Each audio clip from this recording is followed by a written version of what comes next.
तकरीबन 4000 साल पहले का वाकया है। बनी इसराइल की किसी बस्ती में एक बहुत ही नेक और अक्लमंद दरवेश रहता था। उसका बचपन से एक ही दोस्त था। वो दोस्त बचपन से ही गूंगा था और एक टांग से माजूर भी था, और उसको अपने दोस्त से मिले हुए काफी अरसा गुजर गया था। एक दिन उसका दिल चाहा कि वो अपने दोस्त से मिलने जाए। अगले दिन वो अपने दोस्त से मिलने उसके गांव की तरफ पैदल चल पड़ा। गांव काफी दूर था और रास्ते में कई छोटे छोटे गांव भी आते थे। दरवेश अपनी ही धुन में चलता जा रहा था कि अचानक रास्ते में उसे एक अजनबी शख्स मिला। वो शख्स दरवेश के साथ साथ चलने लगा। दरवेश ने सोचा कि ये तो बहुत अच्छा हुआ, किसी के साथ चलने से सफर जल्दी कट जाएगा। चलते चलते दरवेश ने उस शख्स से उसका नाम पूछा। उस शख्स ने अपना नाम काबिज बताया। दरवेश को यह नाम कुछ अजीब सा लगा और सोचने लगा कि यह कैसा नाम है, लेकिन उसने नाम के बारे में मजीद कुछ पूछना जरूरी न समझा। दोनों एक दूसरे के साथ चल रहे थे कि रास्ते में एक गांव आया। अजनबी ने दरवेश से कहा, आप आगे चलो, मुझे इस गांव में किसी को पैगाम देना है। मैं आपसे आगे जाकर मिलता हूं। दरवेश ने कहा, ठीक है, और वो आगे बढ़ गया। तभी गांव में खबर फैली कि एक शख्स को बैल ने मार दिया। जैसे ही बैल ने उस शख्स को मारा, थोड़ी ही देर बाद अजनबी शख्स वापस आकर दरवेश के साथ मिल गया। फिर दोनों चलते चलते दूसरे गांव के बाहर पहुंचे, जहां एक छोटा सा कारवान बना हुआ था। वहां रुकने का इंतजाम भी अच्छा लग रहा था। दरवेश के दोस्त का गांव अभी वहां से दूर था और रात भी होने वाली थी। दरवेश ने अजनबी से कहा, रात होने वाली है, सारा दिन चलते चलते थकावट भी हो रही है और भूख है भी लग रही है, इसलिए हम यहीं खाना खाकर आराम कर लेते हैं। सुबह आराम से आगे का सफर करेंगे। अजनबी ने कहा, ठीक है, वैसे भी मुझे इस गांव में किसी को कुछ जरूरी सामान देना है। आप खाना खाओ और आराम करो, मैं बाद में आकर खा लूंगा। यह कहकर वो वहां से चला गया। उसके जाने के कुछ देर बाद इस गांव में धुआं उठता दिखाई दिया और देखते ही देखते पूरे गांव में आग लग गई। दरवेश ने हैरानी से सोचा कि यह शख्स जहां भी जाता है, वहां किसी न किसी तरह का नुकसान जरूर हो जाता है। कुछ तो गड़बड़ है। लेकिन दरवेश ने रात को अजनबी से इस बारे में कोई जिक्र न किया। सुबह दोनों फिर अपनी मंजिल की तरफ बढ़ने लगे। कुछ दूर जाकर एक और गांव आया। अजनबी ने फिर दरवेश से कहा, आप आगे चलो, मुझे इस गांव में भी कुछ जरूरी काम है, मैं काम खत्म करके आपसे मिलता हूं। यह कहकर अजनबी शख्स जाने लगा। लेकिन इस बार दरवेश आगे नहीं बढ़ा, बल्कि वहीं खड़ा हो कर उस अजनबी को देखता रहा कि वो कहां जाता है और क्या करता है। तभी लोगों की आवाजें सुनाई देने लगी कि किसी शख्स को सांप ने काट लिया और वो मर गया। ठीक उसी वक्त वो अजनबी वापस दरवेश के पास आ गया। लेकिन इस बार दरवेश से बर्दाश्त न हुआ और उसने उस शख्स से पूछ ही लिया, तुम जहां भी जाते हो वहां कोई न कोई नुकसान जरूर होता है, क्या तुम मुझे बता सकते हो कि यह सब क्यों होता है? उसने जवाब दिया, दरवेश जी, आप तो मुझे बहुत बड़े आलिम लगते थे, इसलिए मैं आपके साथ चल रहा था, क्योंकि आलिमों की सोहबत बहुत अच्छी होती है। लेकिन आप अब तक समझ न पाए कि मैं कौन हूं। दरवेश ने कहा, मैं तो समझ गया हूं, लेकिन मेरे दिल में कुछ शक है। अगर तुम खुद अपने बारे में बता दो तो मेरे लिए आसानी होगी। अजनबी ने जवाब दिया, मैं मौत का फरिश्ता हूं और अल्लाह हुक्म से उन लोगों की जान लेता हूं जिनकी उम्र पूरी हो चुकी है। दरवेश को पहले से ही इस बात का शक था, फिर भी मौत के फरिश्ते के मुंह से यह बात सुनकर वो घबरा गया। फिर भी हिम्मत करके उसने पूछा, अगर ये बात है कि तुम वाकई मौत का फरिश्ता हो तो बताओ कि अगली मौत किसकी है? मौत के फरिश्ते ने कहा, अगली मौत तुम्हारे उसी दोस्त की है जिससे तुम मिलने जा रहे हो, और उसकी मौत का सबब तुम खुद बनोगे। ये बात सुनकर दरवेश सहम गया और सोच में पड़ गया कि अगर ये वाकई मौत का फरिश्ता है तो उसकी बात भी सच होगी और उसकी वजह से उसके बचपन के सबसे करीबी दोस्त की मौत हो जाएगी। इसलिए बेहतर यही होगा कि वो अपने दोस्त से मिलने न जाए। कम से कम वो उसकी मौत का सबब तो नहीं बनेगा। मौत होगा के फरिश्ते ने कहा, तुम जो सोच रहे हो वो सब मुझे पता है, लेकिन अपने दोस्त से न मिलने से तकदीर नहीं बदल जाएगी। तुम्हारे दोस्त की मौत यकीनी है और वो अगले कुछ लहजों में हो जाएगी। मौत के फरिश्ते की ऐसी बातें सुन कर दरवेश को सदमा सा लगा, क्योंकि मौत का फरिश्ता उसके दिल की बात भी जान गया था, जो कि एक आम इंसान के लिए मुमकिन नहीं। अब दरवेश को यकीन हो गया कि यह वाकई मौत का फरिश्ता है, इसलिए वो अपने दोस्त की मौत का सबब न बने। उसने फौरन वापस अपने गांव की तरफ मुड़ना शुरू किया, लेकिन जैसे ही वो मुड़ा, उसे अपना दोस्त तेजी से उसकी तरफ आता दिखाई दिया। वो अपने दोस्त को देखकर बहुत खुश दिखाई दे रहा था। अपने दोस्त की आने की रफ्तार देखकर दरवेश को लगा जैसे वो काफी वक्त से उसके पीछे ही आ रहा हो, लेकिन वो बचपन से ही गूंगा और एक टांग से माजूर था, इसलिए न तो वो दरवेश तक पहुंच पा रहा था और न ही आवाज दे कर उसे रोक पा रहा था। लेकिन जैसे ही वो दरवेश के करीब पहुंचा, अचानक उसकी मौत हो गई। दरवेश हैरत से मौत के फरिश्ते की तरफ देखने लगा, जैसे वो पूछना चाह रहा हो कि आखिर हुआ क्या। मौत के फरिश्ते ने दरवेश के दिल की बात समझ ली और बोला, तुम्हारा दोस्त पिछले गांव से ही तुम्हारे पीछे पीछे आ रहा था, लेकिन वो माजूर और गूंगा होने की वजह से तुम तक नहीं पहुंच सका।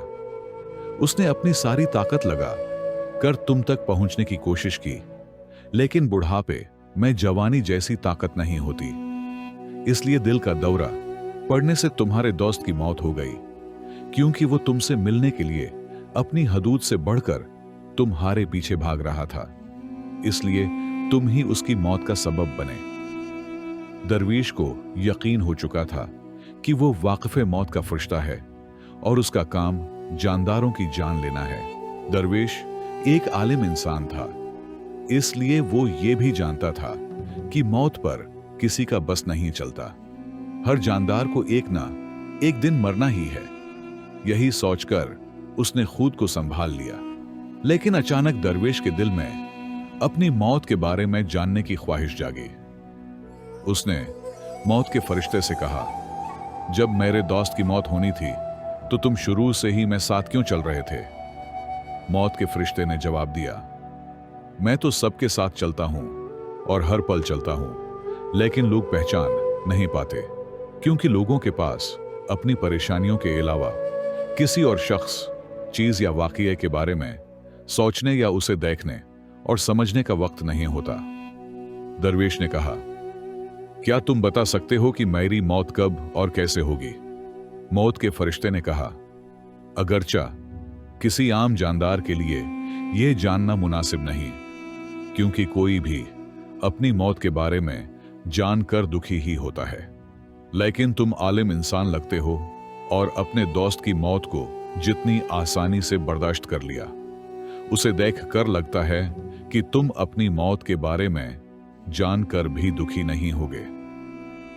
तो सुनो, तुम्हारी मौत आज से ठीक 6 माह बाद आज के ही दिन किसी दूसरे मुल्क में फांसी लगने से होगी, और सबसे हैरान कुन बात यह होगी कि तुम खुशी खुशी फांसी कबूल कर लोगे। ये कहकर मौत का फरिश्ता वहां से चला गया, क्योंकि अब उसके पास दरवेश के साथ चलने की कोई वजह नहीं थी। दरवेश अपने दोस्त का आखिरी रस्म अदा करके अपने गांव वापस चला गया। लेकिन दोस्तों, कोई शख्स कितना ही बड़ा आलिम क्यों ना हो, अपनी मौत की बात जानकर परेशान तो जरूर होता है और मौत से बचने के लिए कुछ न कुछ जरूर करता है। दरवेश ने भी यही किया, क्योंकि वो एक आलिम शख्स था। उसकी पहचान उसके मुल्क के खलीफा तक थी। दरवेश ने सोचा कि खलीफा के पास तो कई आलिम मुशीर होते हैं, वो मेरी मौत से मुताल्लिक मसले का कोई ना कोई हल जरूर निकाल लेंगे। ये सोचकर दरवेश दरबार में जा पहुंचा और खलीफा को अपनी सारी कहानी सुना दी। खलीफा ने अपने मुशीरों को ये बात बताई और उनसे मशवरा मांगा। आखिर में सबने गौर करके कहा कि अगर दरवेश की बात सच है तो उसकी मौत भी 6 माह बाद ही होगी, लेकिन मौत तब होगी जब वो किसी दूसरे मुल्क में जाएगा। अगर वो दूसरे मुल्क में जाए ही ना तो मौत भी नहीं होगी। मुशीरों का ये मशवरा खलीफा को भी अच्छा लगा। उसने दरवेश के रहने का इंतजाम महल में ही कर दिया और खलीफा के हुक्म के बगैर किसी को भी दरवेश से मिलने की इजाजत न थी। लेकिन दरवेश अपनी मर्जी से कहीं भी आ जा सकता था ताकि यह ना लगे कि वो खलीफा की कैद में है। लेकिन दरवेश डर के मारे खुद ही कहीं नहीं आता जाता था। वक्त गुजरता गया और दरवेश की मौत का वक्त करीब आ गया। वो दिन भी आ गया जब दरवेश की मौत होनी थी। उस दिन दरवेश डर के मारे जल्दी सो गया ताकि रात जल्दी गुजर जाए और अगला दिन आ जाए और इस तरह मौत टल जाए। लेकिन दोस्तों, दरवेश को नींद में चलने की बीमारी थी और इस बीमारी के बारे में वो खुद भी नहीं जानता था। इसलिए खलीफा या किसी हकीम को इस बीमारी के बारे में बताने का तो सवाल ही पैदा नहीं होता था। दरवेश अपनी मौत के बारे में बहुत परेशान था और नींद में चलने की बीमारी तब आती है जब नींद ठीक से न आए। रात को दरवेश को नींद में चलने का दौरा पड़ा। वो उठा और महल से निकलकर घोड़ों के अस्तबल में जा पहुंचा। दरवेश खलीफा का खास मेहमान था, इसलिए किसी चौकीदार ने उसे नहीं रोका और न ही कोई पूछगछ की। अस्तबल में पहुंचकर वो सबसे तेज चलने वाले घोड़े पर सवार हुआ और नींद में ही अपने मुल्क की सरहद से बाहर पड़ोसी मुल्क में चला गया। सिर्फ यही नहीं, वो पड़ोसी मुल्क के खलीफा के महल में जा पहुंचा। वहां के चौकीदारों ने भी उसे नहीं रोका और न ही कोई पूछगछ की, क्योंकि रात का आखिरी पहर होने की वजह से सब सो रहे थे। दरवेश सीधा खलीफा के खजाने वाले कमरे में जा पहुंचा और वहां वो भी जाकर लेट गया। सुबह हुई तो खजांची ने दरवेश को खजाने वाले कमरे में सोते हुए देखा। इससे खलीफा बहुत गुस्से में आ गया और उसने दरवेश को गिरफ्तार करने का हुक्म दिया। खलीफा ने दरवेश को दरबार में पेश करने का हुक्म दिया। जब दरवेश को दरबार में लाया गया, खलीफा ने उसे देखते ही गुस्से में फांसी की सजा सुना दी और कहने लगा कि अगर तुम चोरी करने में कामयाब हो जाते तो हमारी छोटी सी रियासत के लोग भूखे मरने लग जाते। इसलिए हाथ काटने की बजाय फांसी की सजा सुनाई जाती है ताकि आइंदा कोई भी ऐसा काम करने से पहले 1000 बार सोचे। फांसी की सजा सुनकर दरवेश कांप उठा। फिर भी कुछ हिम्मत करके उसने खलीफा से कहा, जनाबी आली, मुझे नहीं मालूम कि मैं आपके महल में कैसे पहुंच गया। मैं ये भी नहीं जानता कि आपके खजाने वाले कमरे में कैसे आया। मैं कोई चोर नहीं हूं। किसी चौकीदार ने मुझे रोका क्यों नहीं। लेकिन मैं इतना जानता हूं कि आज मेरी मौत होनी थी और अब हो रही है। खलीफा को यह बात कुछ अजीब लगी। उसने पूछा, तुम्हें कैसे मालूम कि आज तुम्हारी मौत होनी थी? तुम क्या कहना चाहते हो? दरवेश ने पिछले 6 माह की सारी कहानी सुना दी और कहा, हजूर, मुझ में या किसी आम इंसान में इतनी हिम्मत नहीं कि वो खलीफा के दरबार में और खलीफा की मौजूदगी में चोरी कर सके। खलीफा को दरवेश की बात में कुछ सच्चाई दिखाई दी, लेकिन उसने सोचा कि शायद ये अपनी मौत से बचने के लिए मौत के फरिश्ते और अपनी मौत की पेशीन गोई का बहाना बना रहा है। खलीफा ने कहा, अगर तुम्हारी ये बात सच है और आज तुम्हारी मौत का दिन है जैसा कि मौत के फरिश्ते ने कहा था, तो मैं तुम्हारी मौत का सबब नहीं बनूंगा। लेकिन अगर ये बात झूठ निकली तो आज जरूर तुम्हारी मौत का दिन होगा। उसने फौरन सिपाहियों के हाथ एक खत पड़ोसी मुल्क के खलीफा को भेजा और दरवेश की बात की सच्चाई का सबूत मांगा। शाम तक सिपाही वापस आए और बताया कि दरवेश जो कुछ कह रहा है वो बिल्कुल सच है। पड़ोसी मुल्क के खलीफा ने दरवेश के रहने का मुकम्मल इंतजाम अपने महल में किया था। पिछले 6 माह से दरवेश उसका मेहमान था। कल खलीफा ने आखिरी बार दरवेश से उसके आराम कमरे में मुलाकात की थी और उसके बाद वो इस मुल्क में कैसे पहुंचा इसकी कोई इत्तला नहीं। इसलिए इस मुल्क के खलीफा के मुताबिक दरवेश को फांसी देना मुनासिब नहीं। अब खलीफा के सामने एक नई मुश्किल खड़ी हो गई। उसने बगैर जांच पड़ताल के दरवेश को फांसी की सजा सुना दी थी। अगर दरवेश को फांसी न दी जाती तो खलीफा के कलाम की तौहीन होती और अगर सजा पर अमल होता तो दरवेश की बेगुनाही मौत हो जाती। खलीफा ने अपने मुशीरों से इस बारे में मशवरा किया। मुशीरों ने कहा, हजूर, दरवेश को कच्चे धागे से फांसी दें। इस तरह आपके दिए गए हुक्म की इज्जत भी रह जाएगी और कच्चा धागा दरवेश को फांसी नहीं देगा, उसकी जान बच जाएगी। खलीफा को यह मशवरा अच्छा लगा। उसने हुक्म दिया कि दरवेश के लिए कच्चे धागे का फंदा बनाया जाए। दरवेश को फांसी पर चढ़ाने की तैयारी हुई। सब लोग खुशी से देख रहे थे कि न तो दरवेश मरेगा और न ही खलीफा का वादा झूठा होगा। दरवेश को भी यकीन था कि कच्चे धागे से उसकी मौत नहीं हो सकती, इसलिए वो खुशी खुशी फांसी पर चढ़ने को तैयार था, जैसा कि मौत के फरिश्ते ने कहा था। लेकिन जैसे ही दरवेश को फांसी दी गई, कच्चा धागा टूट गया। लेकिन टूटने से पहले उसने अपना काम कर दिया। दरवेश की गर्दन की रग कच्चे धागे से कट चुकी थी। दरवेश जमीन पर गिरा और तड़पने लगा। हर सांस के साथ उसकी गर्दन से खून का फव्वारा निकल रहा था। देखते ही देखते दरवेश का जिस्म मुकम्मल तौर पर साकित हो गया। सब लोग हैरान थे कि इतना कमजोर धागा किसी की मौत का सबब कैसे बन सकता है। लेकिन वाकया हो चुका था। तकदीर ने अपना काम कर दिया था। जो होना होता है वो होकर रहता है।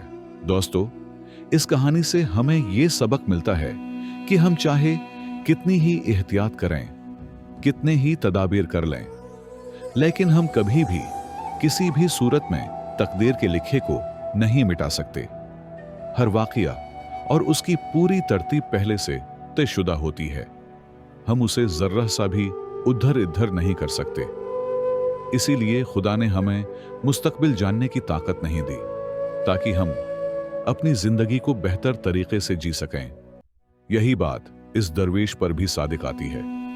अगर दरवेश ने मौत के फरिश्ते से अपनी मौत के बारे में न पूछा होता तो वो 6 माह तक खलीफा के महल में डर डर कर जीने की बजाय बेहतर जिंदगी गुजार लेता। सिर्फ एक चीज तकदीर को बदलने की ताकत रखती है और वो है दुआ। कहते हैं कि दुआ में अगर खुलूस हो और सच्चे दिल से मांगी जाए तो खुदा तकदीर को भी बदल सकता है। इसलिए हमें चाहिए कि अल्लाह से हमेशा ही अच्छी तकदीर और अच्छे मुस्तकबिल की दुआ करें। यह कहानी बहुत पुरानी है और इसे हमने अपने अल्फाज में नकल किया है। यह कहानी उस वक्त की है जब इंसान मौत के फरिश्ते को देख सकता था। अब इस कहानी में कितनी सदाकत है ये तो खुदा ही जानता है। आपको यह कहानी कैसे लगी है इसके बारे में अपनी कीमती राय कमेंट बॉक्स में जरूर दीजिएगा। अगर कहानी अच्छी लगी तो चैनल को जरूर सब्सक्राइब करें, वीडियो को लाइक करें, शेयर करें। मिलते हैं एक और नई अमदा वीडियो के साथ। तब तक के लिए खुदा हाफिज।